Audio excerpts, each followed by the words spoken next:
Yeah, I think they have been very inconsistent, and how they win their games is pretty easy to read. We as Gambit have figured out how Unicorns usually play to their strengths, and I think even with their odd picks, they're not gonna beat us. I think we are the better team, and we have found the key how to open Unicorn, and I think we will have a really strong performance in our best of 5 against them.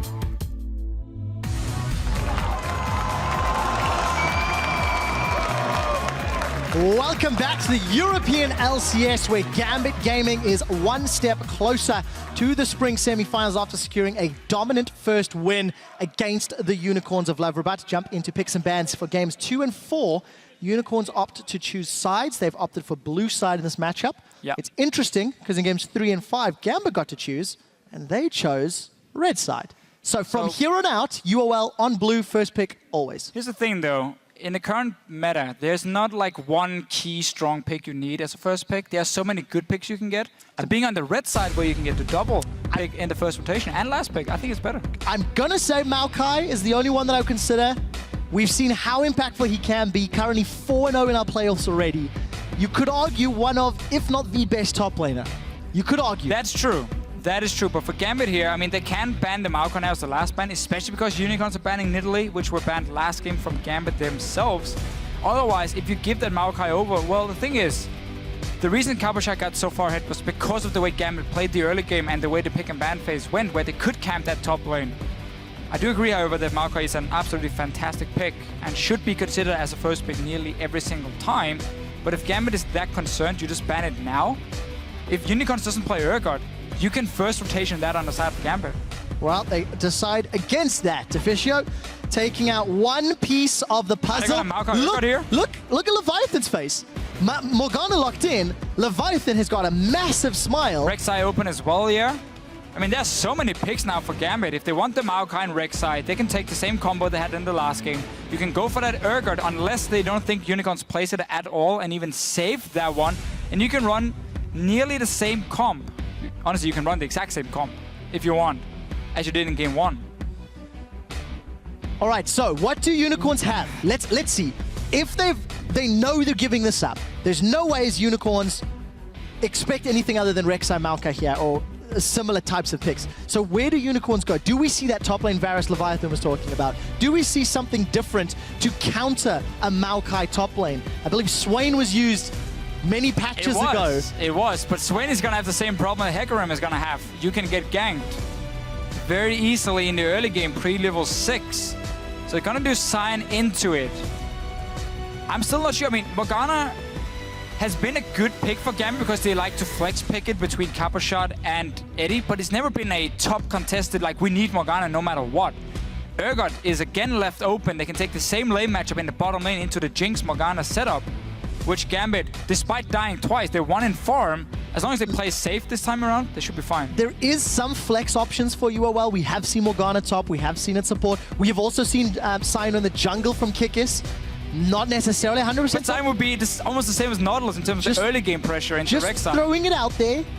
You're giving Gambit the exact same comp you just got destroyed by in game 1. I want to see the jungle pick, but because Nidalee is banned, Nidalee Rek'Sai, the 2 best early game junglers, you ban one and give the other one for free over to Gambit, meaning you won't have anything that can duel the Rek'Sai in the early game. Unless potentially Lee Sin could somewhat go toe-to-toe. We know Kikis likes to play it. But I'm really surprised about this pick and ban phase and the value on a Morgana from the Unicorns. And Hylissang hasn't even had the best stats. Coming into the split, he played it 3 times. 1-2, lost 1. You know, 73% kill participation. It's decent, but it's not like it's game-changing. No, and why wouldn't you leave the Nidalee open if you're gonna leave Rek'Sai as well? So you get one of them. Like if Gambit then goes for Nidalee, you take the Rek'Sai, and again, you can't go toe-to-toe. Nidalee obviously is super, super strong in the early stages. Okay, that's a new one. The Man-Bear Pig of Udyr has been locked in.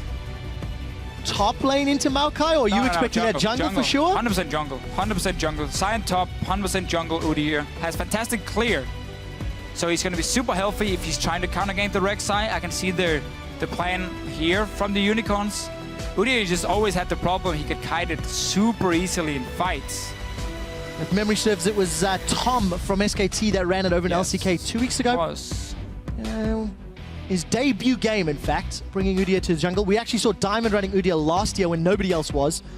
Didn't go well, but just for historical sake. Janna into Udia plus Sion.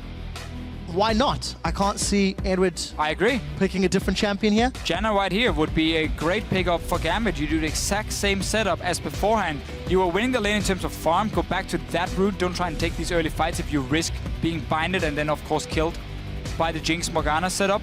So no real surprise here. Udia is going to have a hard time in team fights getting onto anyone, especially also because Gambit are once again going to be so tanky in the mid game. Cho'Gath fully stacked. You got, of course, the Urgot with the shield. I mean, I want to see what they're going to do. So it isn't top lane pick now from Chachi. I really expect it to be the jungler. Number one, I told you so. It can still be swapped. Number one, it can be swapped, 15 seconds. But I'm going to go with I told you so. I'm calling it now. Number two, Unicorns of Love have got a team fight. Damn it. There we go. Okay, I apologize. I take it back. There's still some logic in it. I apologize. I take it back. Team fight is going to be strong for Unicorns if they can, once again, not fall behind the laning phase. Orianna is always going to give you that option later. But that's the thing. How do they stop the aggression from Diamond? Does Kikis Not by picking Orianna and Jinx. Because you got the same setup where you have very slow scaling carries against a massive mid-game spike and 4 bruisers/tanks and a disengaged support from Gambit here. Yes, I understand with the Morgana, you got the Black Shield to stop the Urgot engage, you got to stop the Maokai coming in. That's obviously the theory here from the Unicorns and why they maybe somewhat like the comp they ran in the last game, and simply the problem was they fell so far behind to the early ganks. They could have stopped a lot of the engages. They can do the same thing here. Yeah. I just don't know how Kikis is going to do much in a team fight when he's going to get kited around by the likes of a Janna. Well, we will find out. There were your team comps, guys. Hashtag UOL win or hashtag GMB win. Gamba 1-0 up in the best of 5 as we take to the Rift with a definitely not Udia, ladies and gentlemen. For the first time in the European LCS. Kikis is in the onesie. I got the bunny ears earlier. He's got the outfits on. And I thoroughly expect some zoom-ins on those outfits from observers. Right. I challenge you. So, let's see what Kikis can do this game. Well, again, he's going to have fantastic clear in the jungle, so he can power farm. And if he reads where the Rek'Sai is going, he should be able to counter-gank it and at least prevent Chachi from being camped. Now there's 5 guys from Gambit being spotted by a ward here. They will get in and once again get these deep wards down. Most valuable ward in the quarterfinal thus far. Gambit with the same strategy. Let's watch Edward once the lanes start to take shape, because he does... What is that running around? Focus now. Can't wait to see the different shape shifts. But yes, I want to touch on that again. Edward does particularly like to bother his opponents in the jungle. We get it, guys. You've learned to ping. Oh, this skin is fantastic. Deficio is great. I've never seen him smile this much. I haven't seen this skin in-game. Not even Fnatic versus Unicorns of Love. I've never seen this champion in my games. Not even Fnatic versus Unicorns of Love gave you this much of a grin. All right, so this ward here just spotted Pinoy. So they know they're going to be on the bottom side. There's no camp being done. A bit like last time. The difference is, notice how Unicorns are sitting in the bush waiting now. This was Pinoy in the last game. He got the early push. He got the early trade. Hylissang is going to try and land that binding onto Pinoy. While Pinoy's eaten every other binding, it's threaded through the needle, and Pinoy once again surprised from behind. We did see Vizichachi doing the regular Sion start, dying to that Raptor camp. Neither top laner, in fact, is in their respective lane. Both opting to clear out a camp. I believe Cabochard got those Raptors. Level 2, yes, he did. So on relatively even footings, although Chachi with the flask, with the gank now. He's got him. He has Phoenix stance and of course Fair stance, and he's already looking at Flash bear slap! Flash bear slap! He's gonna go for it. Do it! He's going in! He's going in! Flash bear slap! Binding Pinoy is down! Udia is on the board! And he runs out with style! What a I start! love it. That is awesome. So, this is what happens when you play against the Unicorns of Love. They always have something new prepared. Level 2 gank, he started red buff, and then he just ran straight down to the bottom lane, flashed onto Pinoy, got that kill. Now it's the Unicorns winning the lane. Let's see what Diamond wants to do. Last game, he'd already been top lane now. Already gotten the first kill onto Chachi. The flash bear slap is fantastic. Get on Twitter, let chat know that this is happening. You see Chachi in the top lane, putting a good hurting onto Cabochard, bouncing back from that heavy-handed defeat in this matchup. And Chachi's going to try assert some form of dominance. It's going to be difficult to bully Cabochard away. He's got obviously a lot of regen in his kit already. I want to see if he's maxing Q now after quite some nerfs to the E of Sion. Max Q has become a very viable strategy in the lane. To get quite some damage down now. Kikis is in the river. This time around, he's going to secure his top laner in terms of at least the river. Didn't do that last game where Gambit completely controlled the top side. That looks like a chicken, not a Phoenix. It does look like a chicken. 2 points into Phoenix stance, so going for the very farm-heavy route. There's a Chachi, 2 points into Decimating Smash, is going for the Q over the E, thanks to the most recent changes to the kit. And Unicorns farming themselves up, even in the 80 carry role, slightly behind in top, but there's a wave pushing. And we see Pinoy and Edward again getting some really good harass onto Vardags. But Pinoy got punished for being overly aggressive in the previous game, just a little. That's true, and now in this game here, we can't really blame him too much from that early gank from Kikis. They clearly didn't expect it to come, but it was really bad for Pinoy because he got forced back, couldn't get a tier obviously because we were that early in the game. So he's not going to get any early stacking unless he goes back a second time within a short period, which is of course in favor of Vardags before he gets that tier and gets stacking. Well, you're talking about items. I'm going to draw your attention to Kikis' shoes, boots of swiftness after securing first blood. You talked about how early or how well Kikis was going to clear. If there was going to be anything to help him move around the map and invade and try set up plays, those swiftness boots will help out. Going to get caught up by that Howling Gale of Edward and set himself up for the Scuttle Crab. So Kikis, new champion, new itemization. This is again what you can do. It's... Oh god. Well, when you have such a good clear and you're always going to be very healthy in the jungle, you can control the rivers fairly easily. And also, if a Rek'Sai jumps you, you slap him in the face, you stun him, and you run away from him. So Kikis has been able to really secure a lot of vision here early on for his team, which is the big difference compared to the last game where he was on a Nautilus and did absolutely nothing in the early game. Also, Visit Chachi in lane is doing significantly better. Did not overextend at this point. Could he do any worse? Touche. At this point in the previous matchup, he'd already given up first blood, and Diamond had been sniffing around for a follow-up gank. We did actually see Diamond show his face in the top lane very briefly, but the lane wasn't in his favor. There was also a ward from Unicorns, and what got Gambit so far ahead in the first 10 minutes has been mitigated. Yeah, we see here from Pinoy, he got back the second time now, completed that tier. Gonna stack it. Not been able to get a CS lead due to the early ganks or the early gank, and being back to base twice already for him. Double Thorns for Vardags, so clearly just gonna save up for that BF sword. Needs about 500 gold more before he can really start doing anything.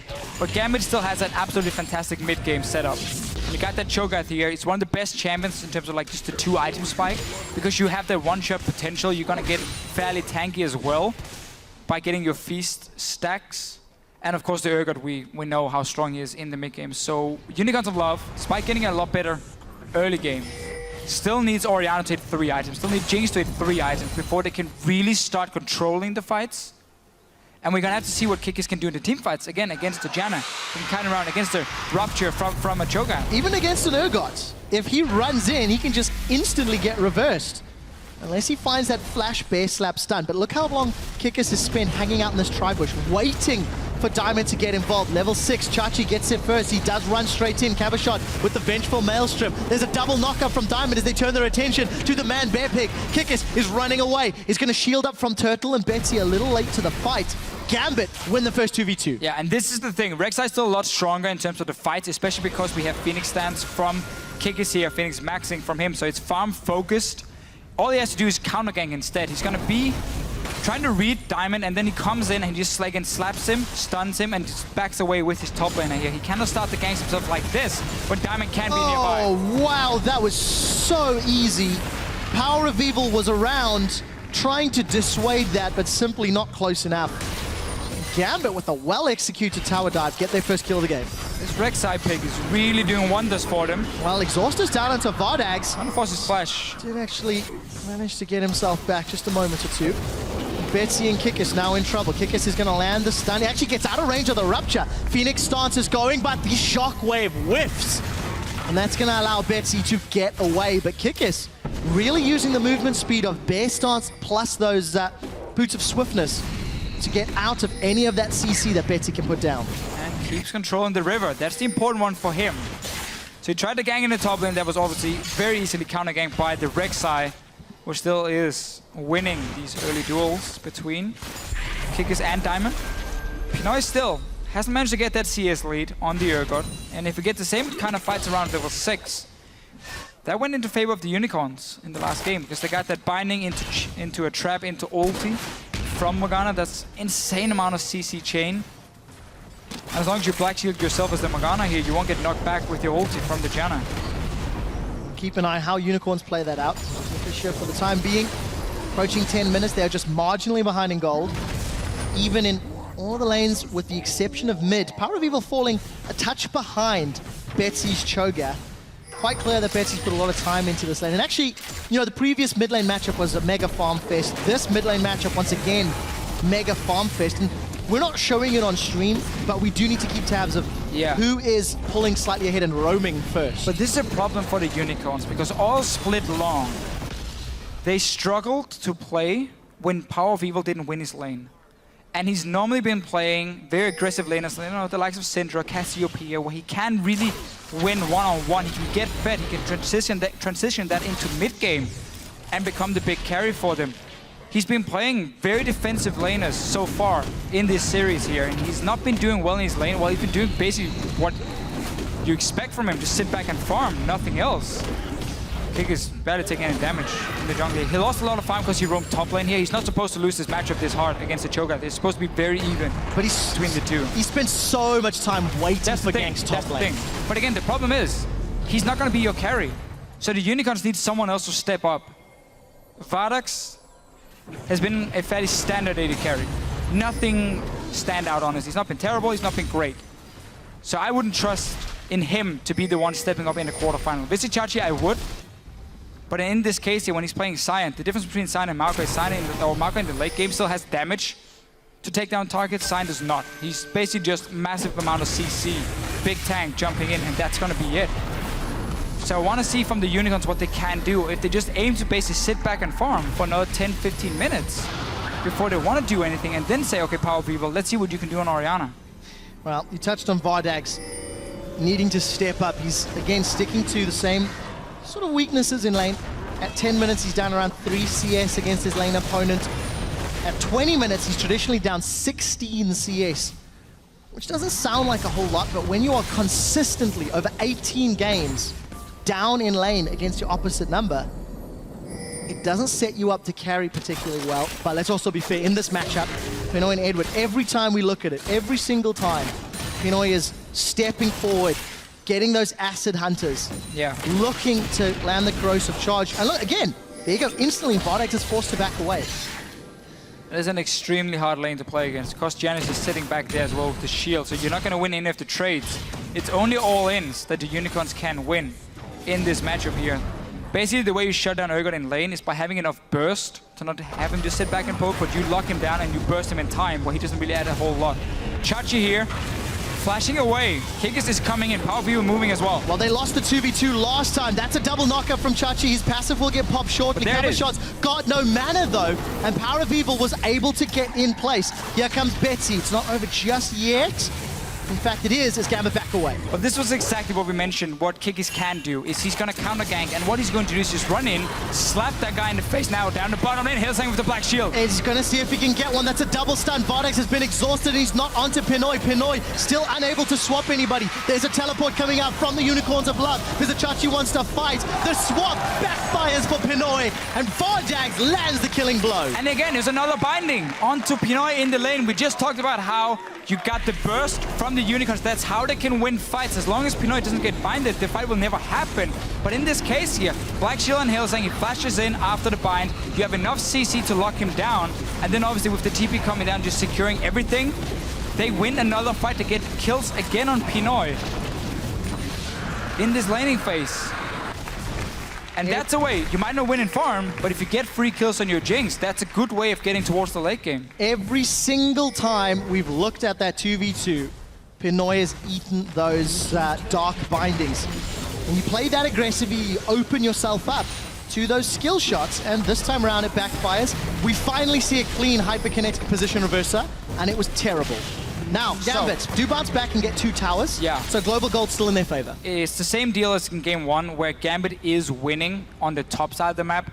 Top lane tower was already low, so once TP came in from Vizicachi, that was an easy take from Caposhot. Mid lane, Power of Evil with some of these roams here where he didn't gain anything, has fallen really far behind, and yeah, Betsy's just been pushing in the wave over and over. So despite Pinoy dying, exactly like in game 1, Unicorns of Love are still behind because they're losing the solo laners. They're losing the jungle matchup.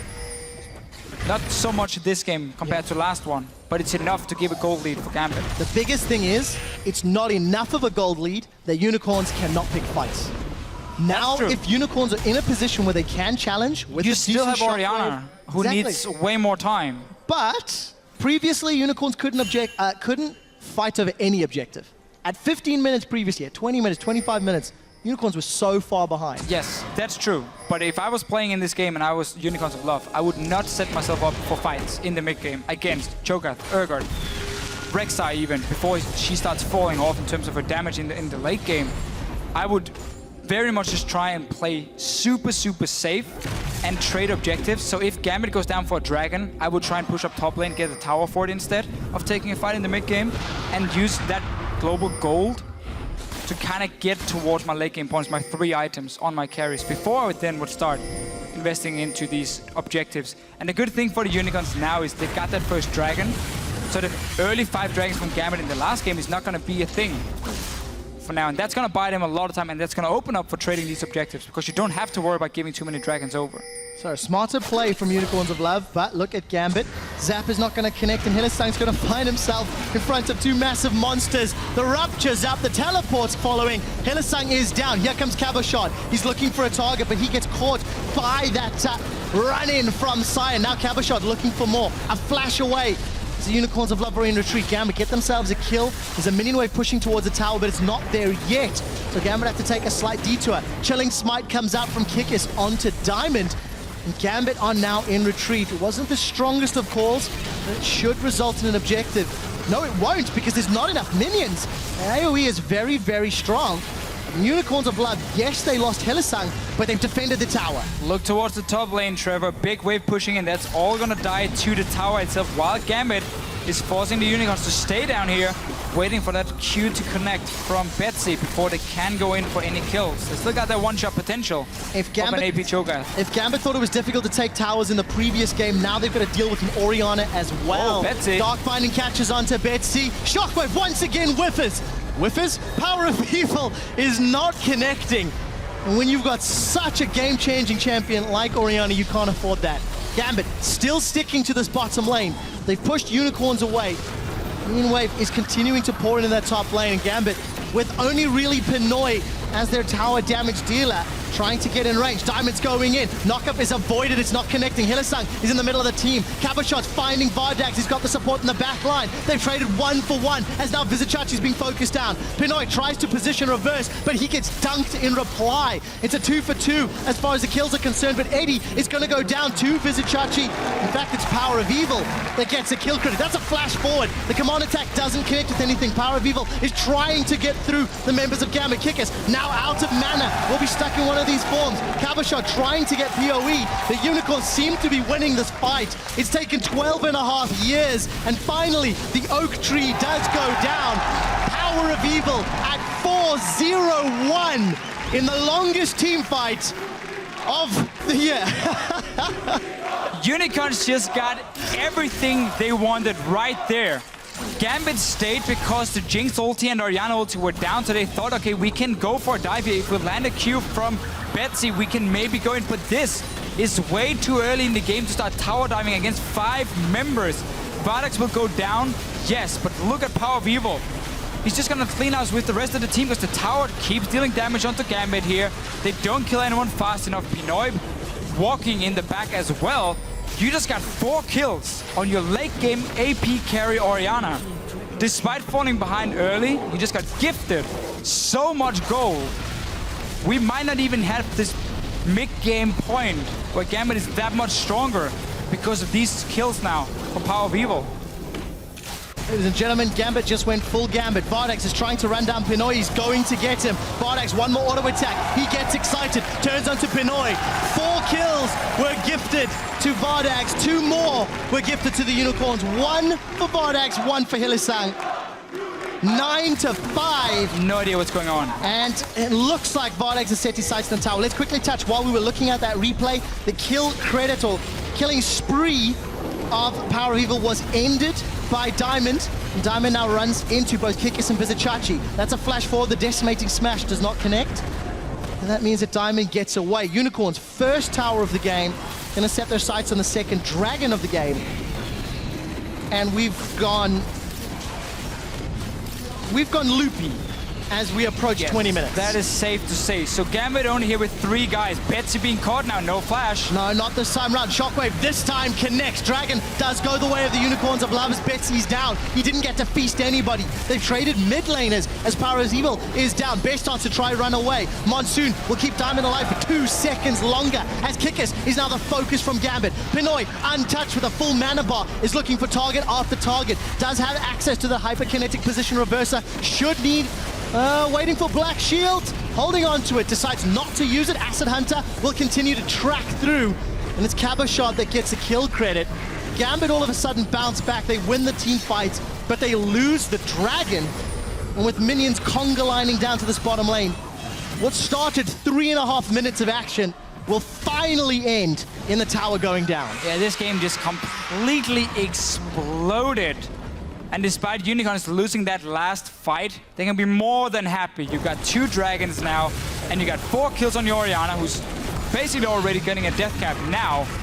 Going towards the Void Staff, I guess, 3rd as well. So you just gifted so much gold on a comp that was supposed to take such a long time scaling up, where Gambit will be a lot stronger, you know, force Unicorns to try and trade objectives on the map. They were happy just sitting and defending the tower. They didn't want to fight. Oh, let's not get too excited. Yes, Diamond has found himself on Power of Evil. Cabashot looking to engage. Unstoppable onslaught does get stopped by a Diamond. Now Cabashot continues to try race. He's got double buffs. He's going to be able to get away from the Shockwave thanks to a nice arcane smash and dash. Now all of a sudden the Soul Shackles will lock Cabashot in the bushes. Cabashot not done yet. He's jumped onto Power of Evil, still trying to get the man that started this whole trade. Power of Evil with double buffs as Diamond in the background. He gets caught by a Dark Binding. The feast onto Hylissang will trade kills. Kikis is in full retreat. Deficio, good luck analyzing this one. Betsy and Pinoy still looking for more. Rupture connects and Gambit opting to back away. They've lost 2 of their key frontline members. Run, Betsy, weird man, the bear slap does connect. Decimating Snash knocks Betsy up temporarily. Monsoon is on cooldown, will be available shortly and will be needed if Edward wants to save his life. Flash does get away. Kikis low on mana. Chilling Smite will keep Eddie in play, but the bear slap once more holds him down. Then he slaps Betsy, dodges the rupture. Betsy goes down. All of a sudden Vardax is excited. Flame Chompers hold the crab god machine in place. The Unicorns of Love are on the top outer turret. 16 kills, another turret on the board, and Unicorns are running rampant over Gambit. And these team fights here, I don't even know how they start. It was Gambit invading on blue buff, turning into Unicorns diving on a tower and just killing people left and right.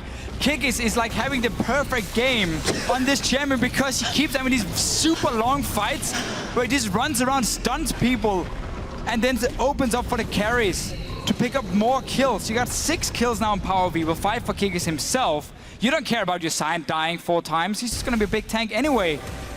So Power of Evil now has 9,000 gold. That's 2k more than Betsy.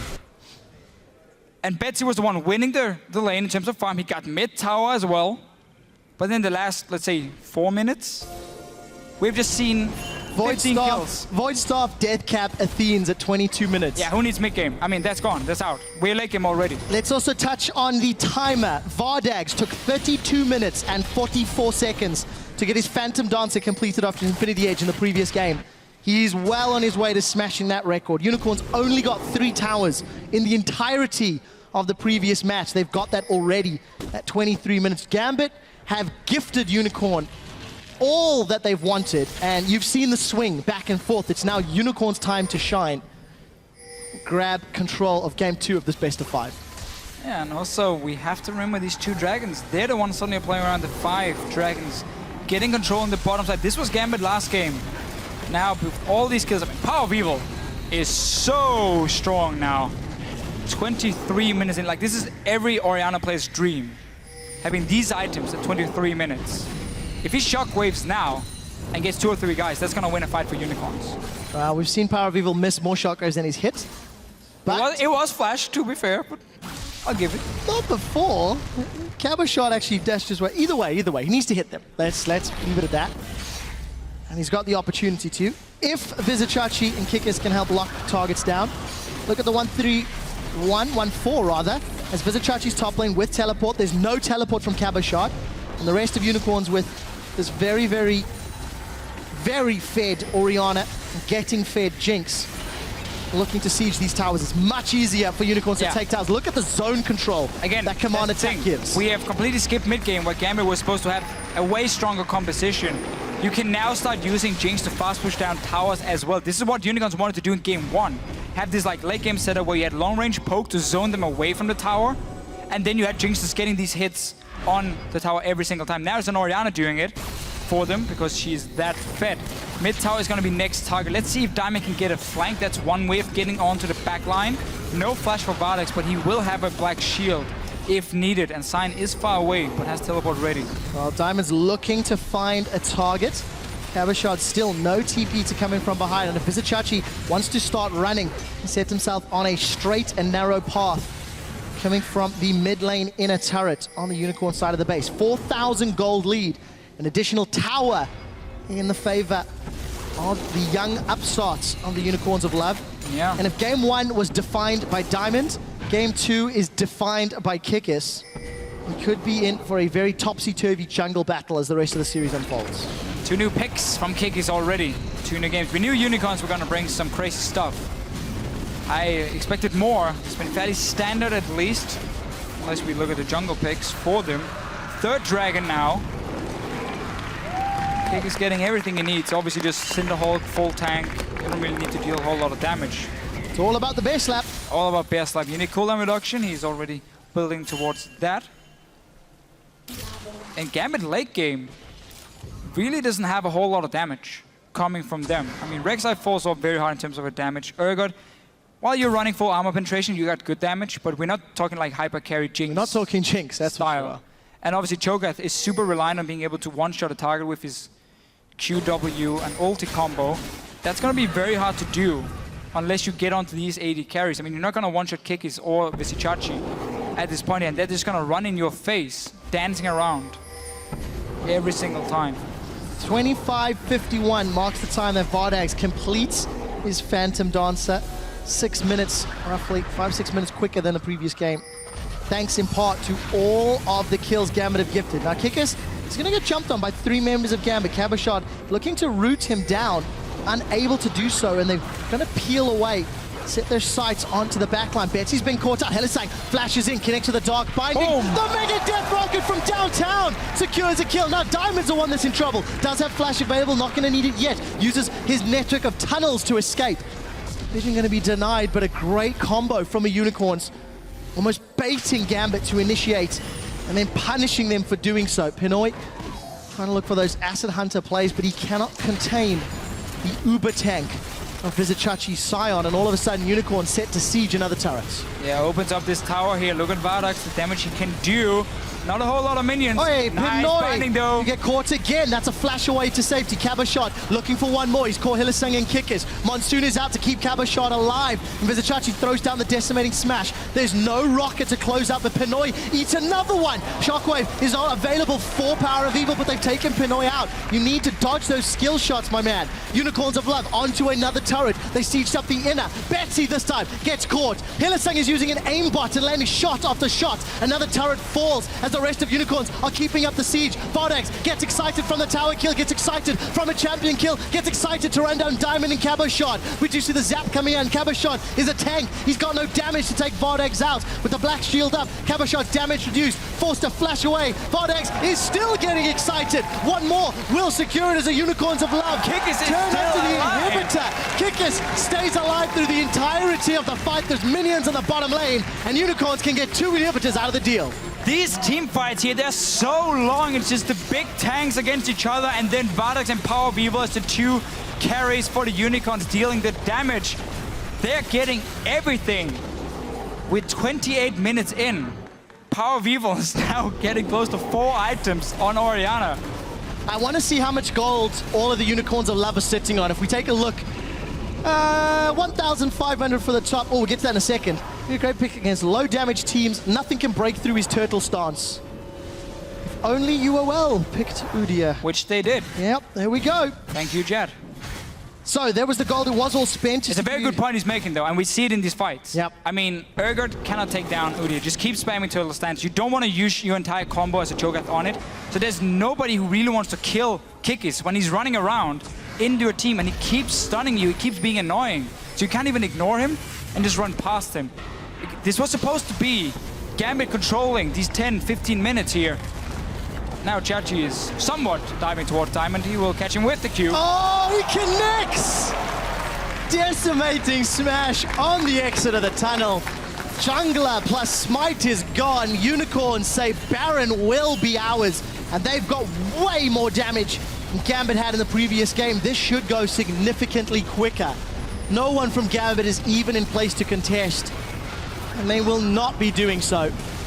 As the Unicorns of Love secure the first Baron of the series. 30 minutes ticks over. 10,000 gold in the lead. And this is just a fantastic game for the Unicorns. All gifted to them by Gambit. You go 20 minutes back. It was Gambit's tower dives. It was Gambit's fights that gave Power of Evil his first 4 kills. Yes. And it continued from there. All credit to Unicorns taking control.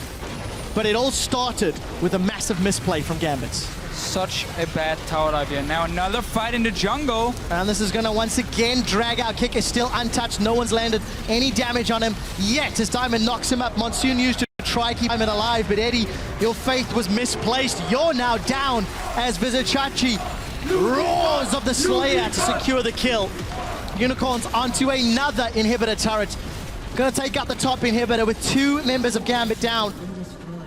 They may want to finish this one out. Baron empowered minions. An exposed inhibitor available. At 31 minutes, Unicorns are looking to even up the series at 1-1. Yeah, no real surprise. 35 kills, and we're only 31 minutes into the game. These 2 teams here, they absolutely love to fight. And Unicorns of Love will get another kill. Hillisang with the Dark Binding once again. His accuracy rate is off the roof. As Unicorns of Love will take down Gambit's Nexus to close this game out in definitive style. And really, in the pick and ban phase, it looked so strange they were giving the same combo over to Gambit as in game 1, a comp that was so hard for them to do anything against. They first picked the Morgana, gave Rek'Sai, gave Maokai to Gambit, 2 champions they just shown they know exactly what to do on. And it was looking good for Gambit. They were winning the early game. They got these 2 towers in the mid and the top lane. They were about to get into this mid-game spike, and we were saying, okay, now's the time for Gambit where they are going to dominate everything. And then they, for some reason, feel like they got a 5-on-5 tower dive 12 minutes in, or 13 minutes in. Does not make sense. I think 4 kills Power of Evil, mid-game is gone. Like, that's it, it's over. You're now late game. I'd love to see the LCS big plays for that and how many of them are Kickiss running, flash base slap, Kickiss man bear pig, man of the match. Like Kickiss just ran. He looks like a discount version of a Ninja Turtle though in Turtle Stance. When he's running around there, it looks so fun. I love it. The pick turned out to be great because he got so tanky from getting these early kills as well that they just couldn't do anything against him. And he had the river control that was good as well. I want to see it again before we really say, is it a great pick? It worked in this instance. Yes. It was a great pick in this instance. In this one. And we're going to keep going back to the same storyline. These teams are defined by their solo laners. Power of Evil was even for 15 minutes, then he got ahead thanks to all those kills, and then he just smashes. Just saying how he's losing lane, that's really bad for Unicorns, he needs to do well. He has 4 kills. Okay, great, there we go, we're fine now. And that's what happens. Full credit to Unicorns for then turning it on. Yes, and just keep pushing the advantage. You saw what they want to do with the Jinx. Put the ball from Orianna behind tower, zone them away, just fast push tower down. And they did it over and over, cleaned out the game. Well, we'll have to see how Unicorns bounce back. If you look over... cleaned out the game? Yeah, you can. Why not? Awesome. They cleaned it, Yeah, I don't have anything else.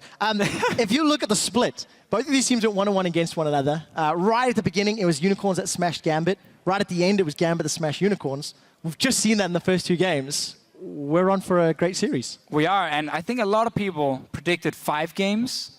But then a lot of people were discussing, okay, is it going to be Unicorns or Gambit? I asked on Twitter yesterday, and I literally got like 50-50. Nobody could say this team is a clear favorite. Yesterday, H2K were the favorites against Copenhagen Wolves. Now, I don't know. Twitter was in favor of the Unicorns of Love. It dwindled a little bit in Game 2. Jump on Twitter and let us know who you think is going to win. But for now, take a look at that explosive Game 2. Good luck to the guys at the analyst desk.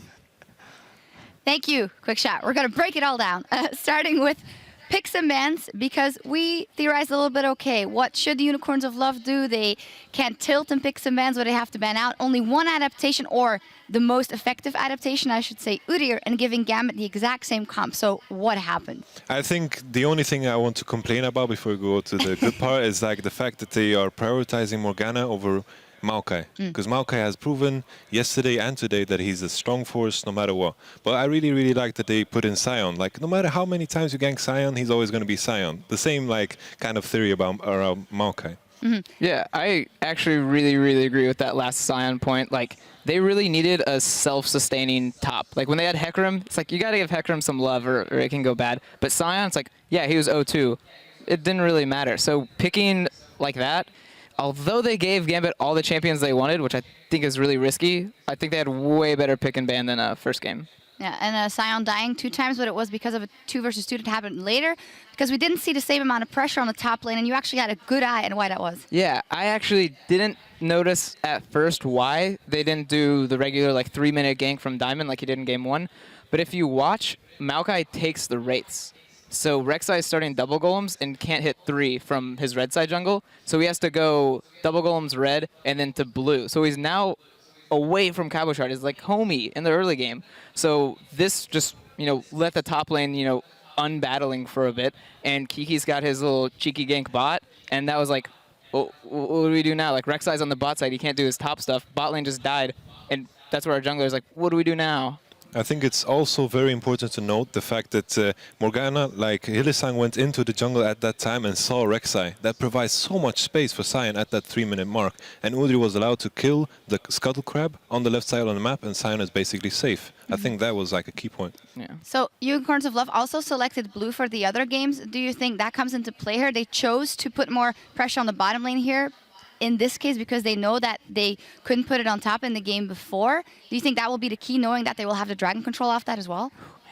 I don't even know, man. Like, I have no clue. Like, I can't... When I looked at the picks and bans, I was like, all right, this is either super hubris from UOL by giving Gambit all their comfort champions, or it's just they're geniuses and they know exactly what they want to play against it. Like, they did the scaling mid, who actually Betsy was able to, like, out-roam a few times, which was pretty important.